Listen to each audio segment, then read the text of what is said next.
तो guys welcome back to my YouTube channel. तो आप सभी का मेरे चैनल पर स्वागत है। हम लोग आ गए हैं पिकनिक मनाने के लिए और लोकेशन देख सकते हैं पीछे नदी वाला लोकेशन है। ये देखो कितना प्यारा लोकेशन है गाइस। और यहाँ पे हम लोग को देखो नदी वाला जामुन भी मिल चुका है। आप सभी को दिखाता हूँ। ये देखो जामुन देख सकते हैं गाइस, इधर भी है। ये देखें कितना पास पास है गाइस, जामुन देख सकते हैं। ये देखो पूरा पका पका है।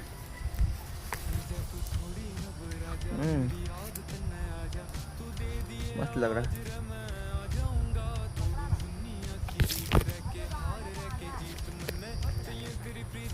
छोटा छोटा छोटा पेड़ है गाइस, देख लो। और इसमें कितना सारा जामुन है।